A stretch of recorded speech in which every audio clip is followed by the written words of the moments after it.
Bien-aimés en Christ, bonjour. Bienvenue à notre étude de catéchisme de ce jour. Précédemment, nous avons vu ce que signifie donner sa vie à Jésus-Christ, c'est-à-dire accepter Jésus-Christ comme son Seigneur et Sauveur. Et on a vu que ça passe par la repentance et la foi. Après avoir vu ce qu'est la repentance, aujourd'hui, voyons ce que signifie la foi. Qu'est-ce que la foi? Qu'est-ce que la foi premièrement et ensuite, d'une façon particulière, qu'est-ce que la foi en Jésus-Christ? La suite après la prière.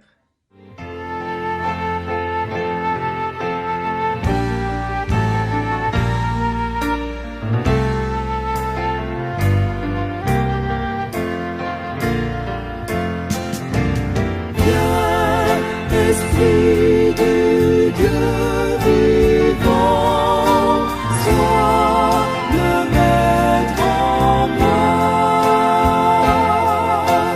Viens, Esprit de Dieu vivant, sois le maître en moi. Sonde-moi.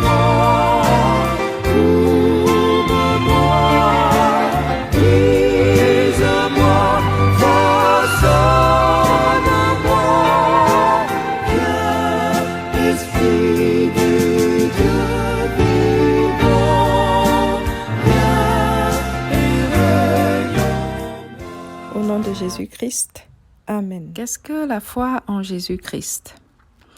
Notre catéchisme nous dit la foi en Jésus-Christ est la confiance que l'homme met en lui en le recevant comme son propre Sauveur et Seigneur. Avant de comprendre la profondeur de ce que signifie la foi en Jésus-Christ, essayons déjà de définir ce qu'est la foi. Commençons par la définition simple que nous donne l'Épître aux Hébreux.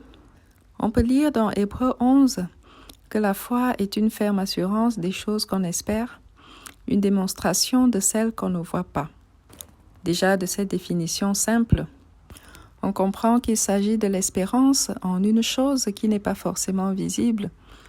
Il s'agit d'adhérer ou mettre sa confiance, se confier en une chose qu'on ne voit pas forcément ou qu'on n'a pas forcément expérimenté jusque-là. La foi se traduit donc par cette croyance, cette confiance profonde et aveugle, même si on n'a pas expérimenté, touché, ni vu ce qui fonde cette croyance. Donc on peut dire que la foi, c'est d'abord une croyance, mais pas que. Au-delà de la croyance, il y a une attitude de foi. C'est l'attitude d'une personne qui accepte, une personne qui tient pour vrai des réalités invisibles ou impossibles à illustrer, soit parce que ces réalités sont à venir, ou alors parce que aucune expérience n'a été faite concernant cette réalité. Pourtant, on y croit fermement et on agit en conséquence, en accomplissant un certain nombre d'actions, des actions relatives à cette croyance, des actions qui attestent de la conviction qu'on a, une attitude qui vient attester la réalité de la foi qu'on a. Et c'est pourquoi on dira que la véritable foi, c'est une foi qui se concrétise par des actes de foi. Il ne s'agit pas simplement de croire. Il ne s'agit pas simplement de dire « j'ai confiance ». Il s'agit de poser des actes qui attestent que cette confiance est. Des actes qui viennent attester de la réalité de la foi. Des actes de foi. Par exemple, on ne peut pas dire qu'on a confiance en un ami si le jour où on doit sauter dans le vide et que cet ami nous propose de nous rattraper, on hésite et on refuse. Ça veut dire que la confiance n'est pas réelle et n'est pas totale. De même, quelqu'un qui a foi en Dieu et qui se retrouve dans une situation, lorsqu'il cherche de l'aide, par exemple, chez les marabouts ou dans la magie noire, on ne peut pas dire que sa foi est réelle. Il a beau aller à l'église, il a beau chanter et dire qu'il croit en Dieu, en sa puissance, en la réalité de son amour, sa foi n'est pas réelle parce que son attitude n'atteste pas cette foi, son attitude n'atteste pas la réalité de sa foi. Ses actes ne concrétisent pas sa foi. Il ne pose pas des actes de foi. Il pose des actes qui montrent son incrédulité, qui montrent que la foi qu'il dit avoir n'est pas réelle. Ce lien entre la croyance et les actes est pour le moins indéfectible. On ne peut pas séparer la foi comme croyance des actes de foi qui doivent émaner de cette croyance. Autrement, ce ne serait pas une foi réelle. Et c'est pourquoi également, lorsque la foi est définie dans Hébreux 11, si on lit la suite du texte, on voit que, après la définition, il y a des exemples concrets d'actes de foi qui ont été posés par des patriarches, des personnages de la Bible. Parce que ce sont les actes, c'est l'attitude, ce sont les prises de position, les œuvres qui viennent attester que la foi qu'on a est réelle, qu'il ne s'agit pas d'une foi édulcorée, il ne s'agit pas d'une pseudo-croyance. Dans Hébreux 11, par exemple, pour ne citer que ce texte, on a quelques exemples d'actes de foi. Il est écrit, par exemple, des versets 7 à 9, « C'est par la foi que Noé est divinement averti, des choses qu'on ne voyait pas encore et saisi d'une crainte respectueuse, construisit une arche pour sauver sa famille. C'est par elle qu'il condamna le monde et devint héritier de la justice qui s'obtient par la foi. C'est par la foi qu'Abraham, lors de sa vocation, obéit et partit pour un lieu qu'il devait recevoir en héritage, et qu'il partit sans savoir où il allait. C'est par la foi qu'il vint s'établir dans la terre promise, comme dans une terre étrangère, habitant sous des tentes, ainsi qu'Isaac et Jacob, les co-héritiers de la même promesse. » Fin de citation. On peut lire plus loin au verset 11, « C'est par la foi que Sarah elle-même, malgré son âge avancé, fut rendue capable d'avoir une postérité parce qu'elle crut à la fidélité de celui qui avait fait la promesse. » Et on peut lire des versets 17 à 19, « C'est par la foi qu'Abraham offrit Isaac lorsqu'il fut mis à l'épreuve et qu'il offrit son fils unique, lui qui avait reçu les promesses et à qui il avait été dit, en Isaac sera nommé pour toi une postérité. Il pensait que Dieu est puissant, même pour ressusciter les morts. » Fin de citation. Pour ce dernier exemple, Dieu a quand même demandé à Abraham de sacrifier son fils unique alors qu'il lui avait promis une postérité à travers ce fils. Abraham n'a pas réfléchi. À cause de la confiance totale qu'il avait en son Dieu, il s'est dit, c'est lui qui m'a donné ce fils. S'il veut le reprendre, qu'il le reprenne. Et d'ailleurs, il peut le ressusciter s'il veut. Et voilà ce qu'on appelle une confiance totale, naïve, qui ne cherche pas à avoir une preuve. Abraham a fait confiance en son Dieu. Il a posé un acte de foi en prenant son fils pour aller le sacrifier. Il en faut beaucoup pour arriver à un tel niveau de foi. La vraie foi est donc une foi authentique qui se démontre et se concrétise par des actes visibles. Et c'est pourquoi également il est écrit dans l'épître de Jacques au chapitre 2 que la foi sans les œuvres est morte. Elle ne sert à rien s'il n'y a pas des œuvres qui viennent la concrétiser, qui viennent l'attester, qui viennent montrer la réalité de cette foi. Il est écrit, si on lit dans Jacques 2, des versets 14 à 17, puis le verset 26, il est écrit « Mes frères, que sert-il à quelqu'un de dire qu'il a la foi s'il n'a pas les œuvres? La foi peut-elle le sauver? Si un frère ou une sœur sont nus et manquent de la nourriture de chaque jour, et que l'un d'entre vous leur dise « Allez en paix, chauffez-vous et vous rassasiez », et que vous ne leur donniez pas ce qui est nécessaire au corps, à quoi cela sert-il? Il en est ainsi de la foi. Si elle n'a pas les œuvres, elle est morte en elle-même. Comme le corps sans âme est mort, de même la foi sans les œuvres est morte. Ce sont des actes de foi qui viennent attester la réalité de la foi qu'on a.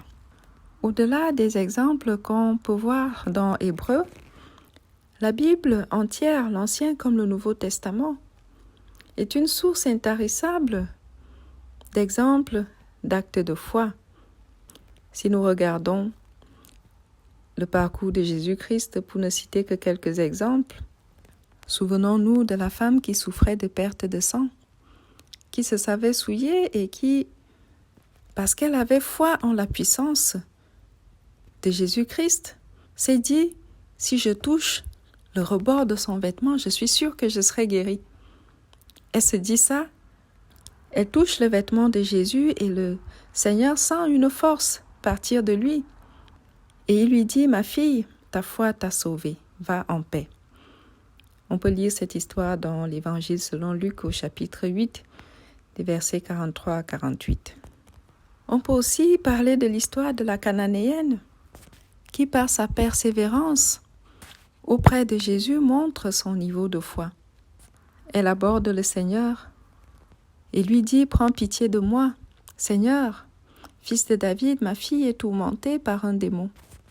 Les disciples essaient de la rapprouer. Elle insiste et le Seigneur lui dit, comme pour rejeter sa demande, il lui dit, je n'ai été envoyé qu'aux brebis perdues de la maison d'Israël. Et la femme qui a foi en Jésus, qui se dit qu'il n'y a que cet homme qui peut sauver ma fille, insiste. Même son amour propre ne prend pas un coup face à la réponse de Jésus. Elle insiste et lui dit, oui Seigneur, mais justement, les petits chiens mangent les miettes qui tombent de la table de leur maître.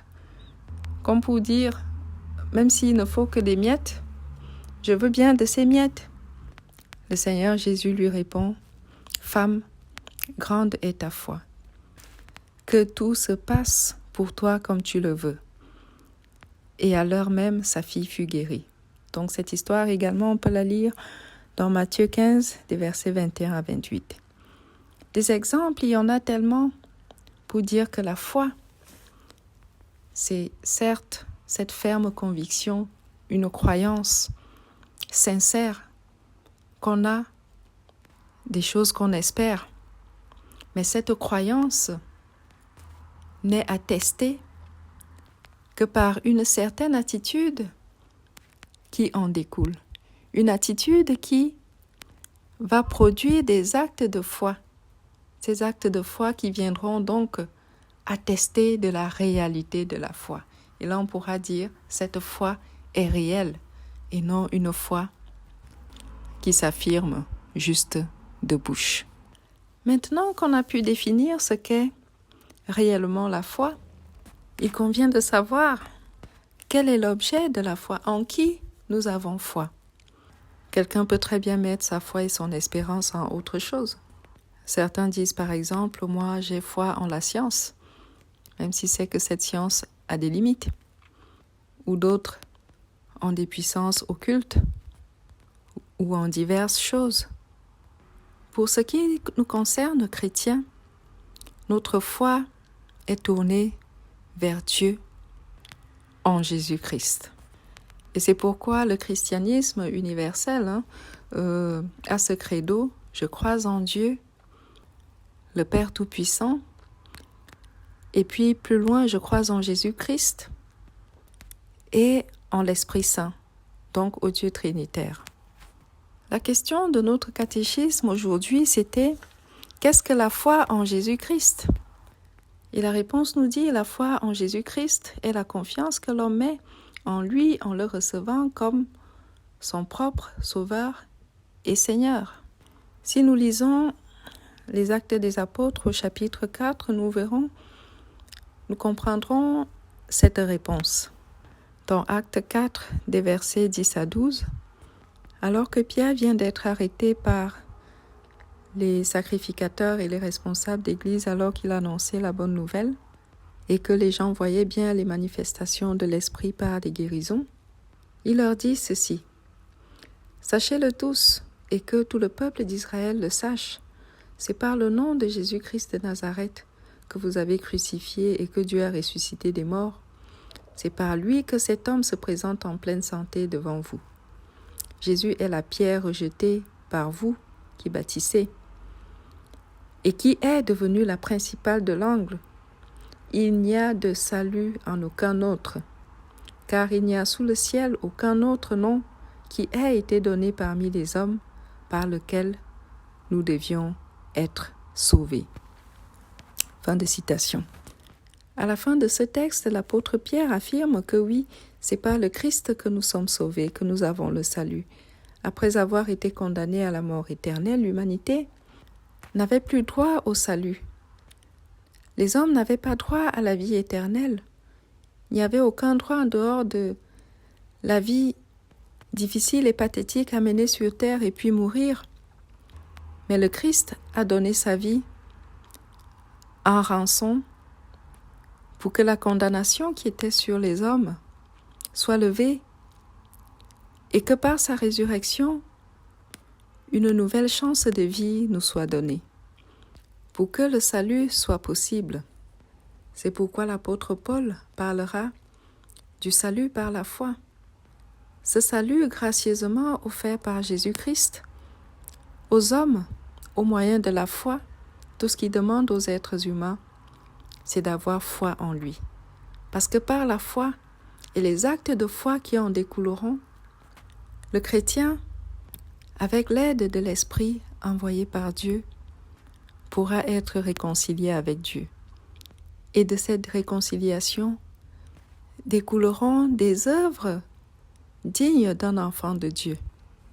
De cette réconciliation découlera l'amour, la paix, une vie de sanctification, une vie de prière agréable à l'Éternel, une vie de foi. Les bonnes œuvres deviennent donc une conséquence d'une vie de foi, parce qu'on est enfant de Dieu. Mais le salut, la vie éternelle, la réconciliation avec Dieu, c'est par Christ, par son sacrifice, que le chrétien y a accès par la foi. La foi en Jésus-Christ devient donc cette confiance totale en lui donner totalement sa vie et vivre selon son éthique afin qu'en découle des actes de foi qui viendront concrétiser la réalité de cette foi en Christ. Autrement, cette foi serait édulcorée. Il s'agit donc de se reposer totalement en Christ, faire confiance en son amour, en son pouvoir et avoir cette assurance que le sacrifice qu'il a consenti nous a déjà rachetés. L'apôtre Jean dira dans l'Évangile selon saint Jean au chapitre 1, à tous ceux qui croient en lui, il donne le pouvoir de devenir enfants de Dieu. La foi en Jésus-Christ est donc bénéfique pour tous les croyants, car elle ouvre droit lorsqu'on l'exerce dans la sincérité, au salut, au royaume de Dieu. Mais avoir la foi n'est pas facile. Et on peut se demander qu'est-ce qui peut susciter la foi au-delà de l'Esprit de Dieu qui va aider à avoir une foi profonde. Mais d'où vient la foi? L'apôtre Paul nous dit dans l'Épître aux Romains, au chapitre 10, verset 17, que la foi vient de ce qu'on entend, et ce qu'on entend vient de la parole de Dieu. Bien-aimés dans le Seigneur, cela signifie que la foi n'arrivera pas de nulle part comme ça. Elle se nourrit de la parole de Dieu. C'est pourquoi il convient pour le chrétien de lire la Bible. La foi se nourrit également de ce qu'on entend. Et c'est pourquoi l'évangélisation est d'actualité jusqu'aujourd'hui, afin que ceux qui savent prêcher prêchent, qu'ils annoncent la bonne nouvelle qui sauve. Aux brebis du Seigneur, cela les édifie et augmente leur foi. Que les croyants lisent la Bible, qu'ils s'édifient mutuellement et qu'ils avancent ensemble. Et c'est pourquoi également les communautés cultuelles, les églises existent, parce qu'au-delà de l'évangélisation, il faut pouvoir avancer ensemble, s'édifier ensemble. La foi a besoin également d'être alimentée, d'être entretenue, d'être nourrie et de grandir au jour le jour. Elle s'entretient. Un chrétien qui ne s'édifie pas par la parole de Dieu verra sa foi chanceler et s'effriter jour après jour. Car la parole de Dieu, ce qu'on lit, ce qu'on entend, les manifestations de l'esprit, toutes ces choses viennent fortifier la foi. Il arrive parfois que la foi soit également éprouvée par trop de difficultés. Nous connaissons dans la Bible l'histoire de Job. Tout le monde ne peut pas être aussi solide que lui, aussi ferme que lui dans la foi. C'est pourquoi, en toutes choses, en toutes circonstances, il convient de se nourrir de la parole de Dieu et de demeurer dans la prière. Qu'est-ce que la foi en Jésus-Christ? La foi en Jésus-Christ est la confiance que l'homme met en lui en le recevant comme son propre Sauveur et Seigneur. Voilà, bien-aimés, pour aujourd'hui. Je vous dis à la semaine prochaine pour la 25e question de notre catéchisme. D'ici là, que Dieu nous garde et que Dieu nous bénisse. Amen.